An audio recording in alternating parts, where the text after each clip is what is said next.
So Right. I guess we are live now. Hello, It's hello, not a hello. it's not a normal video, so I guess I'll just do my regular, welcome back to the Queen's Yanks channel intro. Um, Over here in the corner, kind of just waiting on the video to show up that we're live. So, and it looks like I've got it. So, here we are, 2 games in, 2 points. Not really sure how I feel about that, to be honest, but Yeah, I mean, certainly disappointing to say the least. I mean, I think a lot of us feel that we should probably be sitting at 6 points right now, or at least 4 points to say the least. But I guess the one good thing, if you want to call it that, is that pretty much everyone except for Mexico is in the same position. So, um, yeah, that's my worst takeaway so far is we're a full game behind Mexico. The fact that, even if Mexico loses the third game and we win the third game, we're still a point behind them. So it's like of all the teams, Mexico just makes it that much more frustrating, yeah, yeah, But yep. anyway, Adam, I mean, you're kind of the host of this particular one, so Yeah, you yeah, give I them a guess little bit of information on what we're doing on this live yeah, stream. yeah, we got a little bit of a role reversal going on here tonight. So as you know, if you've seen any of our past videos, we tend to talk about it on almost every video. But I'm the casual of the bunch. Jeremy is the diehard or the expert in most cases. So I figured tonight I would be asking him some kind of hard pressing questions, if you will, just to get his thoughts on the game and a few different things. Um, so I guess we'll go ahead and dive on into that and kind of go over the game. But I guess for starters, what were your initial thoughts when you saw the starting lineup released before the game started today? Well, I know it looked like Giovanni Reyna came down with a hamstring. I believe it's a hamstring injury, a Hmm. little bit of a tweak. So, Yep. I mean, you're already down him. We're already down Timmy Weah because we elected not to replace him, and Weston McKennie just decided to go Rogue One on everybody and do his own thing. Which I don't think that was intentional, but nonetheless, he violated team rules. So, I mean, that's the rules. So we were already down some players, and to be quite honest with you, the roster selections were a little. I didn't hate the roster, but at the same time, I believe we're lacking wingers. So the fact that we're down a couple of our out of position players that could play wing on the wing, it didn't help any. But my initial thought when I saw the lineup was I hated it, to be honest. I thought the lineup against El Salvador was more fitting for Canada, and I thought the lineup against Canada was more fitting against El Salvador. So, I personally, not my cup of tea. I mean, we didn't lose, Yep. but at the same time, it wasn't my cup of tea. I didn't see, and I mean, I know people watching don't know this, but you and I chatted throughout the entire match, and I specifically said, I don't know where the goals are going to come from unless we get lucky. Hmm. And to be honest with you, on that one goal, I do felt like we kind of got a little bit lucky. Yeah. Yeah, we did get And lucky there. so, I mean, initially my thoughts were just, I don't understand it. I mean, I know the depth of how we answer this question or could be a little bit different, but I mean, what did you think? I mean, I was a little bit worried. Well, I was worried going into it because between having not having Geo, not having McKinney, I was like, well, I mean, from the get go, I mean, I already knew that Canada was going to be tough either way. But then with the two of them out, I had the same feeling that you did. I was like, where's the scoring going to come from? Um, and as you just mentioned, we did we got a goal, but it was we got lucky there because I think we were probably discussing this during the game, but it seemed like there's probably should have been a foul called on us, and luckily it wasn't. But that I don't know if you have any other kind of final comments on the starting lineup there, but kind of around the scoring that took place in the game in a very kind of short time frame there kind of leads into my next question I've got for you. No, I don't have any final thoughts other than the fact that I don't feel. I mean, I feel disappointed after this game, but at the same time, 2 or 3 months ago, like our third, fourth video we ever done on this channel, I said Canada is the third best team in CONCACAF, and I still believe that. And so I'm not disappointed that we got a draw against Canada. I'm really not. I'm more disappointed that we got a draw against El Salvador, and we're sitting here Oh, with yeah. 2 points.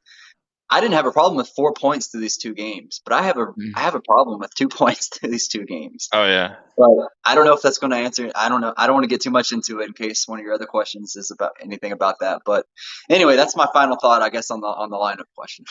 Yeah, okay. So my next question, I guess it'll be a two-part question, but I'll just ask one to start with. How did you feel about moving Dest over to the right to match up with Davies? Well, Dest is naturally on the right side anyway. Yeah. Well, yeah, that's true. Because I think he played left against El Salvador, though, if I'm not mistaken. Well, I mean, a lot of people argue he's our best right and left back, Mm-hmm. and he is versatile enough to play both. But I don't see the Anthony Robinson is nothing to laugh at, Mm-hmm. and Anthony Robinson is arguably faster than Dest anyway. So I personally, Anthony Robinson is my left back any day of the week. I don't see the value of putting Dest on the left and putting just to put someone like I think in the past it's been like Reggie Cannon or I mean obviously we have DeAndre Yedlin on the right Mm-hmm. as well. I just don't see the value in having him on the right or on the left when we have Anthony Robinson. So Mm-hmm. I guess my answer to that is I don't like it. um, um, Personally, and when this happened, I told it over the chat too. When they brought Yedlin out for Dest, I think against Canada, Yedlin's the better play. I don't. That's not at all saying Dest is not the better player because I think he is. I mean, there's a reason why he's at Barcelona, and I mean Yedlin, he's nothing to laugh at either. He was at Newcastle for the longest time in the Premier League. He's over playing in what is it, Turkey now with a Europa League team. So I mean, obviously they're in good shape too. I like Yedlin's game, and I like has he lost a step since 2014 in the last World Cup? Sure. Is he still just as quick as Dest? Yeah. Yeah. Um, And so that honestly, Dest has not looked that good lately. no. He's looked like a defensive liability. That's not taken away from his offensive game. Um, he plays just like he does at Barcelona. It doesn't. He's not looked great in my opinion. But yeah, I digress. Yeah. Well, yeah. So I guess what I was going to say is, considering that the Dest went out due to injury, and I know you felt that Yedlin was actually kind of a better matchup, but given that Alphonso Davies is who he is, would the thought of it all cross your mind to actually bump when Dest went out, bring Robinson over to match up against Davies versus bringing Yedlin in on Davies? For speed reasons, I think Robinson does match up better. Yeah, but in terms of defense, nothing against any of our players. I don't think it would have mattered. Okay. Davies is just that good, in my opinion. I mean, look, it's credit due where credit's due. Yeah. 2 or 3 days before this game happened, I don't know if you remember our conversation, but I said we have nothing to stop Davies. It's just how many of our players can they not stop? Yeah. because Yep. I already know we can't stop Davies no matter what happens. We're going to have to double, maybe even triple team to stop Davies. But Yeah. against a team like Canada, where they have so much talent, we can't afford to do that. Mhm. Yeah. No, I mean, Because absolutely. if you do that, Lawrence is going to bang them out. So it's like it's you can't. Canada's just very. I still don't think people believe in Canada.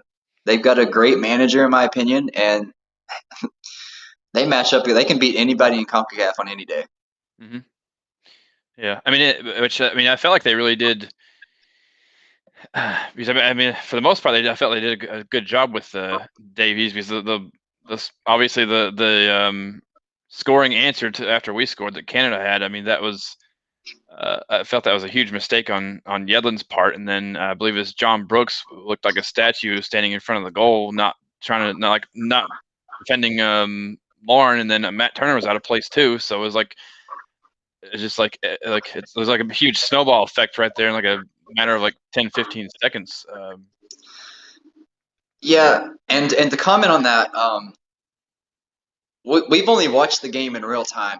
I haven't went back to look and see who made what mistake when or what went wrong where, because we just watched it in real time. We haven't had time to go back and like study it or anything like that. But yeah, from what I saw, Brooks was nowhere to be found, and no one was even on that side from what I remember. So that was definitely a fart on our part. But I mean, uh, Yeah. Hey. All right. Well, we'll move on from that one. um, uh, so what? So going into the game. What what did you think of Berhalter's game plan tonight in formation tonight? uh, well, as I kind of mentioned earlier, I thought how we played against El Salvador was a better matchup just because of Canada's speed. I don't think we can match Canada's speed. Mm-hmm. Um, and especially, I mean, look, Brooks is our best defender. I don't think anybody would argue that unless you're arguing over maybe Tyler Adams, but they're two different types of players. And I'm going to see if I can pull it up real quick while I know this is completely live, so unfortunately we don't have the value of editing to go back while I'm looking stuff up. All right. But my issue with Berhalter is um, it's not necessarily his how he plays defense or his tactics on defense. It's when do we score? And I wanted to throw some things out here, and I don't think enough people talk about this. Um, Berhalter's job in Europe with and I, and if I'm saying this wrong, my bad, guys. Hammarby, the Swedish team. In 46 games, he only had 18 wins, and he was fired for lack of offensive play, as in they weren't scoring enough. And I think at the time they were lower mid-table when he was fired. Mm-hmm. And then he comes to the Columbus Crew, where in 193 games, he has 74 wins and 287 goals for and 282 goals against, which is only a +5 goal differential in 193 games. Between the two jobs, he had a 38 points yada yada something win percentage. What do we expect? You know, Greg looks like a player's coach. He does. Mm-hmm. But that's not what we need right now. We don't need a guy who's going to be buddy buddy with a bunch of early 20-year-olds and teenagers. We need a coach that's going to completely get the most out of them, that plays to what we have, not to fit his tactics. And I think that's what's going to separate our teams from teams like, unfortunately, like Mexico and Canada. Because this is the most. We may not be playing like it right now, but this is the most talent we've ever had. I don't like ever. Mm-hmm. Oh yeah. And our talent can only go so far with players playing out of position and with the formations not necessarily being the best for our opponent. Now, can the talent do something for us? Yeah. Now, and I'm also going to throw this out here as well. I'm going to find it real quick. Again, beauty of not being able to edit. So, of our past, let's see, 1, 2, 3, 4, 5, 6, 7, 8, 9, 10, 11, 12. Okay, of our past 12 games, okay? This number blows my mind. Of our past 12 games, 1, 2, 3, 4, 5, 6, 7, 8, 9. Okay, so of our past 9 of our past 12 games, we scored 1 goal or less. That's concerning. Mm-hmm. And of the games that we scored more, which I believe we left three games that we scored more than 1 goal. Yep. Yep. One was against Martinique, which is not even a FIFA recognized team. One was against Mexico, which that was a thriller. Fair play there. Yep. And one was against Costa Rica in a friendly, in which Costa Rica did not have their best players. So how can we be surprised that we have 2 games and 2 ties and 1 goal scored? You can't. So that's my main problem with pretty much everything Greg does is Yeah. his roster selection, in my opinion, is awful. And the tactics, like we look lost in the final third. And with the way, like tonight, for example, we had 2 freaking goalkeepers on the bench. Why? We had 2 strikers and Conrad on offense as subs. And Greg refuses to play with 2 strikers, so I knew that automatically canceled out the strikers because if we were going to make a sub for a striker, it was going to be for another striker, and Conrad was the only offensive player we had. And who the hell was he going to go in for? Another offensive player? We had no answer. So it's like when A and B go wrong, we have no answer for anything. Mm-hmm. So I know that was a little bit long-winded, but there's my answer to that question.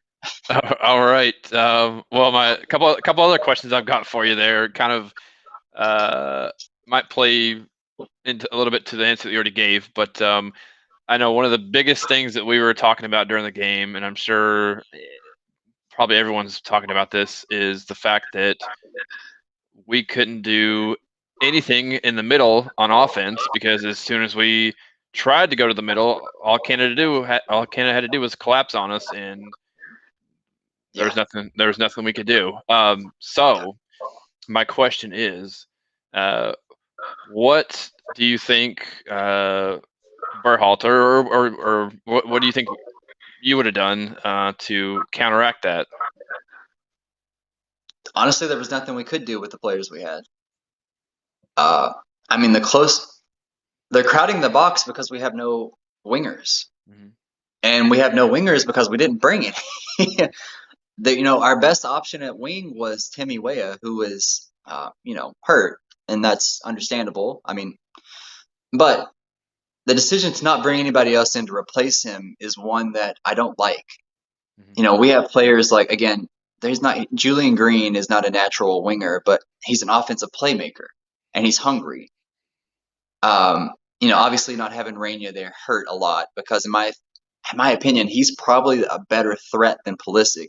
I think Pulisic is still our guy. He's still the guy that we should revolve around. But not having Rainier there, who in my opinion is the most uh, goal poacher, whatever you want to call him. He is our most likely to score that's not coming from the striker position, in my opinion. And not having him there hurt bad. But, you know, there are just so many guys that we could. I mean, even somebody like Hobby, or even going down like what's his name, the young guy for in the for San Jose, Kate Cowell. Oh yeah. Even somebody like him would make just having somebody who can actually play winger would. I mean, that's all Canada had to do was crowd the box because sure, we could go to the we could try to play from the outside, but why? That's not where our threat was. I mean, even use a diamond. I mean, at least use a diamond type of form. Like, do something, other than what we were doing. We have. I mean, in the first half, it almost seemed like it was give the ball to Pulisic and get fouled was our offensive game plan. And in the second half, I don't know what the hell we were even doing, but whatever. It doesn't matter now. But at what point do we actually? Well, not us, the fans. I believe we've already done it for a long time. But at what point does the USSF, United States Soccer, the federation, that hold Greg Berhalter accountable for our lack of offense productivity? Because there's no reason for us to have scored one goal or less in 9 of the last 12 games with these players. Oh yeah, absolutely. No, I completely agree with that. I mean, it's ridiculous. But we'll jump on to the next question because you're doing a really good job of kind of with your answer to one question leading up to the next question. But my next question was going to be like, what were your thoughts on the substitutions that took place tonight, and did you feel that that we waited too long to make substitutions? Yes, we waited too long. But kind of like what I mentioned earlier, I mean, who are we really going to sub in to make a difference, on the attack? Christian rolled on. I mean, come on. That's nothing. Conrad is really the only one I could think of, but even then, you kind of have to take somebody out that was, and I think he replaced Brendan, right? Mm-hmm. You remember Yep. Brendan? So it was almost like a good offensive attacker for a good offensive attack. What purpose did that have? I mean, yeah, you got on fresh legs, but and that goes back to the formation. I didn't like it. I didn't like playing with the two in the back like that against Canada. So personally, I mean, I would have taken off someone like Kellen and maybe put in another striker. Why not? I don't know why he hasn't tried Pepe yet. He's on fire. Why? When you need a goal, would you not try that? Yeah. Granted, I know you're taking I guess a quasi, center defensive midfielder out to do that. And again, that goes back to the formation that I didn't like to begin with. But I don't think you had a choice at that point unless you wanted to play for the draw, which obviously nothing you can do now. But Yep. I don't like I don't like the player again. That goes back to the player selection that I don't like. And the subs, yeah, he waited too long. But at the same time, what difference is it going to make? No, I agree. Absolutely. I mean, we kind of backed ourselves. Not we. He basically ended up backing the team into a corner with all the choices that were made. Yeah, and why not play, if we were going to play Roldan and Leggett, why not play it against El Salvador, who was not going to play as fast as Canada? And on that field, it was basically like playing on a trampoline. Oh God. Why not play players that slow the game down more, like Leggett? That's why I say completely just flip the squads, and I think we're looking at 6 points right now. Yeah, probably most likely. I mean, But again, I digress. yeah, no, absolutely. I mean, I can't disagree with you there. So I guess I got one final question for you here, and that's actually not related to this game, but obviously in the September window here, we've got one more game on Wednesday against Honduras. Um, what are your thoughts on that game? How do you think we're going to fare? I mean, honestly, I think it depends on who's healthy, you know? Pulisic, I mean, I watched his interview at the end of the game. He said he was fine, but I mean, was Pulisic a factor tonight for you? Uh, Not as much as I would have liked him to have Yeah, been. I don't, I don't think he was really much of a factor tonight, to be honest with you. And part of that could have been with the fact that with uh, with P folk out there, he's not. Our three strikers that we brought are kind of similar, in my opinion. Um, they're not a Matthew Hoppe who is just very what's the word, finesse. Mhm. They're not a Hoppe. They're not Hoppe type strikers. Now, I have not seen Pepe play enough to know for a fact what his strength in his game is yet. But I did watch him in the MLS All Star game. He looked good, and I've seen his numbers, and his numbers are great. Yeah. You can just look at his numbers and tell he's on a hot streak right now. But if Rainha is healthy, Pulisic is actually healthy. I mean, I don't know. I don't know. Yeah. Um,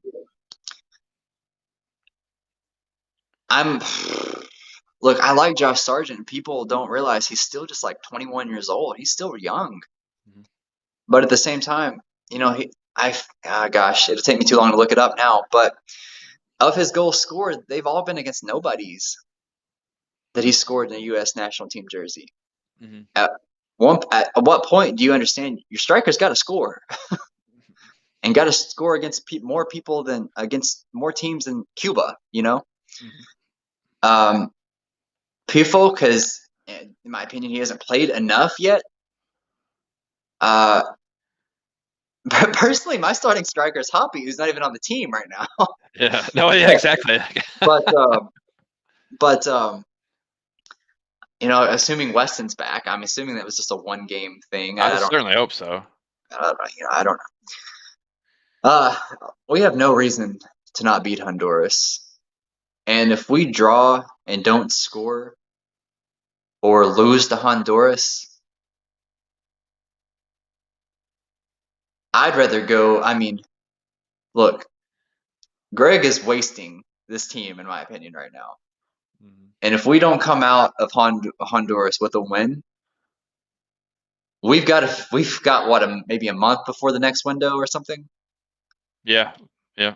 Roughly about There would pretty be much exactly a so month. many people. There would be so many people that would jump at this team right now with the talent on this team. And to be honest with you, I would take another manager on short notice right now over Greg. Yeah. I mean, And I can't. that's Yeah. and that's not even me trying to say anything bad about Greg as a person. I'm sure he's a great guy. I mean, he seems like a lot of people like him, but he's not the guy. Yeah. He's just not.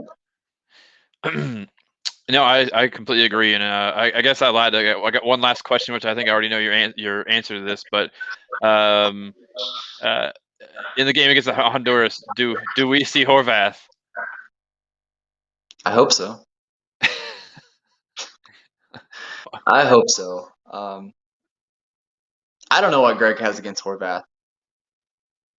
Uh, Yeah, anytime yeah, Horvath plays, in my opinion, it's magic. I think he's the best keeper we have. And I can remember back in January saying Horvath was the guy and should be the guy. And I had people saying this is the worst take of the year and that I was stupid. And if you go back on my US Mexico video, one of those videos, I actually posted those tweets after he basically won the game for us. yeah. And those same people that were calling me that were saying Horvath was our number one then. I was Oh not yeah. reactionary. That was not a reactionary take after he saved that penalty and had that crazy game. I truly think he's the most talented goalkeeper we have. Um, do I think we're going to see him? No. Do I hope we do? Yeah. Yeah, yeah. I figured that was the case, but I mean, yeah, we won't. Well, we won't talk about that one too long. But yeah, I would have thought that too. We would have been going with each and every game, because he's, in my opinion, a much more of a shutdown. Even Shut. Nottingham Forest fans are calling for him. What's that? What fans? Yeah, even Nottingham Forest fans are Oh. calling for him to start. So, Hmm. I mean, that should tell you something. Oh, absolutely. Yeah. Oh man. All right. Well, I guess in that case, we'll probably wrap it up unless you have any last final thoughts on the game there, Jeremy. No, just it's a bummer that we only have 2 points through 2 games. That whole classic draw on the road, win at home. Throw that BS out the window. We should have beat El Salvador on the road. There's no excuse for why we shouldn't. Mhm. Uh, you should be more pissed off at that game than tying Canada, in my opinion. Oh, I agree. There's no excuse for that one. That's just kind of my final thoughts. That's all I really have to say. Other than I'm disappointed to be a fan right now. And congrats to Canada on the away tie. Like you said earlier, the only positive out of this is there's this kind of a complete mess of teams all tied for that second spot. So Hmm. Yep, yep. I guess that's the. If you're gonna look at the bright side, that's the best thing to look at right now, and try to look forward to the Honduras game with a little bit of hope, and we'll see how that one turns out. yeah, keep your heads up, guys. I know it sucks. Trust me. But on that note, I guess we will call tonight, and maybe hopefully see you guys again soon, and come out a Wednesday night with a win. Yeah, and then everybody enjoy the holiday tomorrow and stay safe, guys. All right.